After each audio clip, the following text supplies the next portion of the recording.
देश और दुनिया की तमाम छोटी और बड़ी खबरों के लिए हमारे चैनल को सब्सक्राइब करना न भूलें और बेल का बटन जरूर दबाएं। अस्सलाम वालेकुम, आदाब। देश लाइव में आपका स्वागत है। मैं हूं सहल कुरैशी। दोस्तों, नहीं, मैं गजा में रिपोर्टिंग नहीं कर रहा हूं। ये मलबे के ढेर, ये मकान, ये गजा या फलस्तीन नहीं है। ये मोदी जी का और गांधी जी का गुजरात है। और जिस इलाके में मैं खड़ा हूं वो इलाका देश के गृह मंत्री अमित शाह की लोकसभा की कॉन्स्टिट्यूएंसी है। और यहां पर कई सारे मकान जो है वो बुलडोज कर दिए गए हैं। मैं अपने कैमरामैन से कहूंगा कि एक वो अहमदाबाद भी दिखाएं जो बड़े अमीरों का अहमदाबाद है। अब वो जो बिल्डिंग्स दिख रही है और उसके बिल्कुल बगल में आपको एक कूड़े के ढेर, मलबे के ढेर मकान भी दिखेंगे। यहां पर बुलडोजर चलाया गया। एक बड़ी मुस्लिम बस्ती थी, सबको बेघर कर दिया गया। हैरानी की बात तो यह है कि इन्हें नोटिस भी नहीं दिया गया। ये कोई रेलवे की जमीन नहीं है और मेरे ख्याल से वाटर बॉडी भी शायद नहीं लगती है ये। यहां पर बुलडोजर आप देखें कि सारे मकान यहां पर तोड़ दिए गए। अब गुजरात के जो नवनियुक्त अध्यक्ष हैं अमित चावड़ा साहब, वो आज यहां पर पहुंचे हैं। जोहापुरा वेजलपुर के लोगों से उन्होंने मुलाकात की है और जिन लोगों के मकानों पर, जिन लोगों के आशियाने तोड़ दिए गए, उजाड़ दिए गए, उन लोगों से अमित चावड़ा ने मुलाकात की है। ये तमाम लोग आप देख सकते हैं अमित चावड़ा के साथ में मुलाकात कर रहे हैं। और जो तस्वीरें सामने आ रही है, बड़ी हैरानी की बात है कि मुझे बड़ा दुख और दर्द होता है कि मेरी कौम की बेटियां इस तरीके से लोगों के कदमों में गिर रही है, उनके पैर छू रही है और कह रही है कि हमें आशियाना दे दो।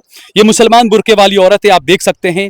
ये अपने मकान के लिए अमित चावड़ा साहब के पैरों में गिर गई। उनका ये कहना है कि हमारे आशियाने को उजाड़ दिया गया। क्योंकि बारिश का सीजन है, बारिश हो रहा है, लेकिन यहाँ पर लोगों के पास में रहने के लिए कुछ नहीं है। लोगों को नोटिस भी नहीं दिया गया। यानी सुप्रीम कोर्ट की जो गाइडलाइन थी, सुप्रीम कोर्ट ने जो कहा था कि भाई नोटिस जारी किए जाएं और लोगों को मौके दिए जाएं, वो प्रूव करें, वो साबित करें, दस्तावेज वगैरह सब दें कि कब से रह रहे हैं, क्या है।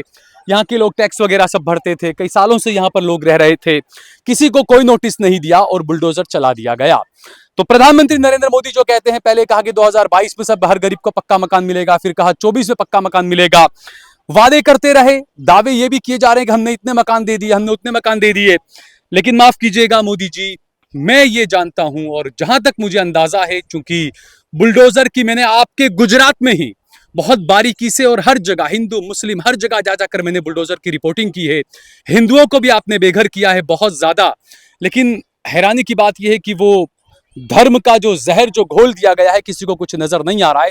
लेकिन मैं यहां पर कहूंगा कि नरेंद्र मोदी जी, आपको इतिहास सबसे ज्यादा आशियाने देने वाले प्रधानमंत्री के तौर पर नहीं, लेकिन आपको सबसे ज्यादा गरीबों के आशियाने उजाड़ने वाले प्रधानमंत्री के तौर पर आपको याद किया जाएगा।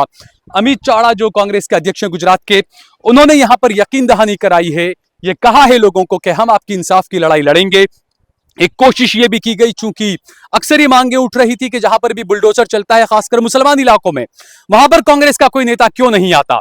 तो यहां पर जो अमित चावड़ा जोहापुरा विजलपुर में पहुंचे थे, अमित वर्सेस अमित, ये कह सकते हैं कि अमित चावड़ा आज यहां पहुंचे। अमित शाह के जो कॉन्स्टिट्यूएंसी है लोकसभा की, वहां पर आज पहुंचे थे। वहां पर लोगों से बातचीत की, लोगों से कहा है कि हम आपके इंसाफ की लड़ाई को लड़ेंगे।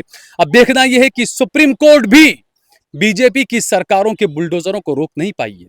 अब किस तरीके से कांग्रेस पार्टी रोकेगी ये देखना होगा। लेकिन एक अच्छा इनिशिएट जो है वो लिया गया कि जनता भी सड़क पर आई आज बुलडोजर के खिलाफ। कांग्रेस के दिग्गज नेता भी जो है वो जोहापुरा वेजलपुर इस इलाके में यहां पर पहुंचे हैं और उम्मीद की जा रही है कि आने वाले दिनों में जो गरीब हैं, जिनके आशियाने लूटे गए हैं, उजाड़े गए हैं, उनको जो है वो कहीं ना कहीं राहत जरूर मिलेगी। जय भारत, जय हिंद।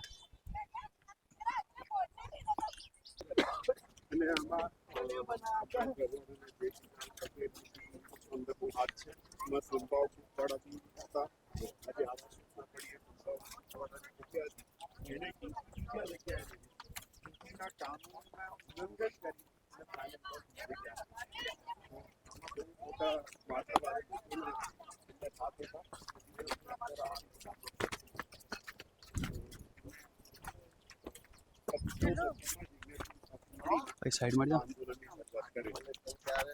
जी 4 महीना ठीक है।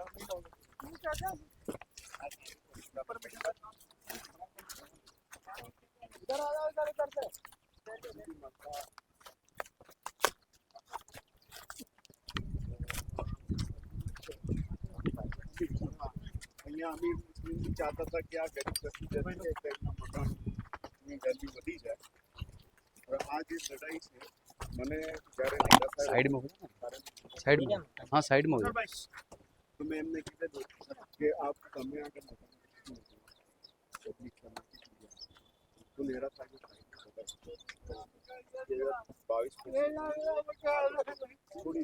मकान तोड़ा देखो कितना तोड़ा है मेरे बच्चों के लिए बनाया था देखो 50 लाख रुपए हम 4 साल कमाने वाले देखो देखो मेरा मकान पहला आज तोड़ने वाले थे एक ही मकान तोड़ के भाग गए ना नोटिस दी कुछ दिया नहीं तो तोड़ डाला मेरा मकान 50 लाख रुपए हम 4 साल कमाने वाले मेरे बच्चों के लिए बनाया था मेरे बच्चों के लिए बनाया था देखो एक ही मकान तोड़ डाला एक ही मकान तोड़ डाला सर ये मेरा पहला मकान है हाँ कुछ भी दिया नहीं तोड़ डाला सर कुछ भी नहीं दिया नहीं कुछ भी नहीं दिया एक साल हुआ मैंने बनाया तोड़ डाला परिवार में कौन कौन है 4-6 जन है पोता पोती बेटा बहू हम और कई जगह आपको कोई मकान दिया था वो छोटा मकान था उसके लिए बना 50 लाख रुपए डाले मेरे बच्चों के लिए इन्होंने तोड़ा एक ही मकान तोड़ा ये मैंने खेत पासे जगह लिए मेरे बाबा ने कितने साल पहले बना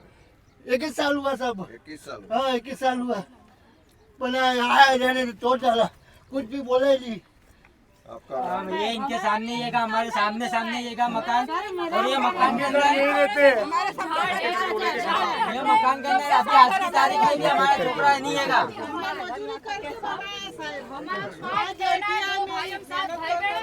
बचपन से काम पे जाते जब जाके ये मकान बनाया हम रात दिन मेहनत कर करके हमने वो घर बनाया और वो घर एक ही झटके में तोड़ा पूरी साल मेहनत कर करके हमने वो घर बनाया मेरी मम्मी जब मैं पैदा नहीं हुई थी जब से मेरी मम्मी काम पे जाती और अभी भी मेरी मम्मी काम पे जाती एक झटके में वो मकान तोड़ दिया ना कोई नोटिस दी ना कुछ भी नहीं और अभी भी मेरी मम्मी काम पे जाती है कुछ नहीं किया और अभी भी मेरी मम्मी काम पे जाती है अभी भी मैं मेरे पापा काम पे जाते हैं मेरी मम्मी काम पे जाती है हम का घर काम करने जाते हैं कभी 12,000 भाड़ा में 12,000 भाड़ा भरते हैं हम भाड़े से भाड़ा भरेंगे ये वो झाड़ियाँ वो हमारा मकान अभी पीछे पीछे अभी रहता है 12,000 हमें भाड़ा भरते हैं रात दिन मेहनत करते हैं हम सब भरते हम सामने कोई मकान चूल्हा लगा कायदे से था कुछ नहीं दिया है कायदे से था भाड़ा देते हैं अभी आज की तारीख में देख लो ये सब जितने भी है सब के सब पहचानते मेरा बच्चा ऐसा है अपंग और मेरी अम्मी भी खाटले के अंदर पड़े ले गया और बिना बोले यहाँ पे मकान तोड़ना का एक तो मेरी बहन के दिल के अंदर थोड़ा वो आया तो मेरी बहन के वहाँ पे उन दोनों को छोड़ के आया और मैं कहीं पे भी रोड पे पड़ा रहता हूँ जब तक हमको मकान अभी भी नहीं खाने मिलेगा, पीने का जब फाते तक थे हम मेरे लड़ेंगे भले हमको मरना पड़े तो हम मर जाएंगे लेकिन जब तक मकान नहीं मिलेगा जब तक हम लड़ेंगे भले ही रात दिन लड़ाई करनी पड़े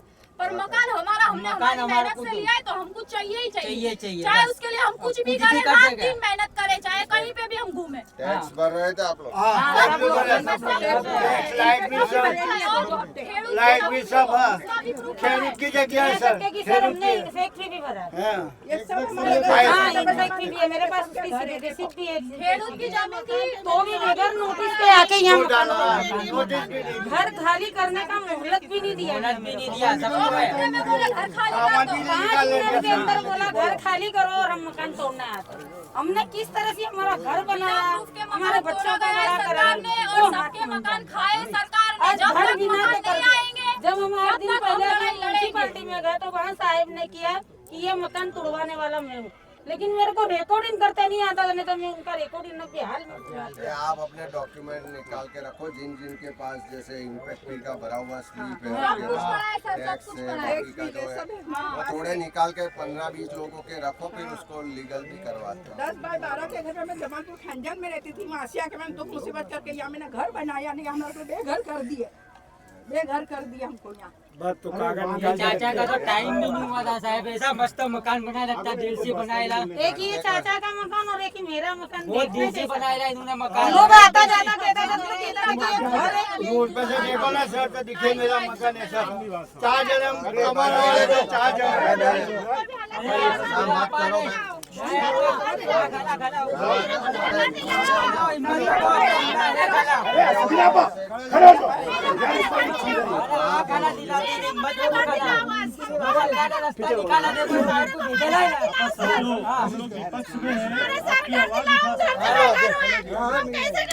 हमें मिलकर लड़ना पड़ेगा हम लोग आपके लिए लड़ेंगे। हमारे आदमी को उम्र हो चुकी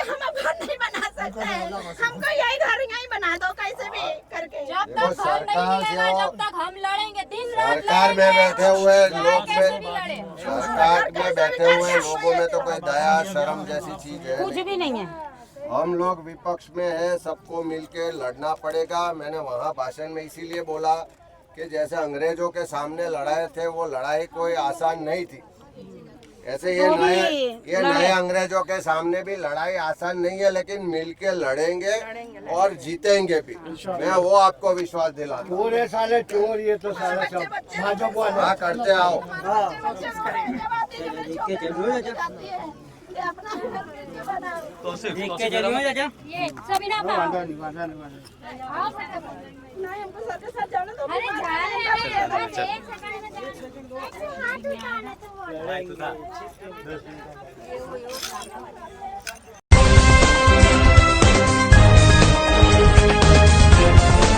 देश और दुनिया की तमाम छोटी और बड़ी खबरों के लिए हमारे चैनल को सब्सक्राइब करना न भूलें और बेल का बटन जरूर दबाएं।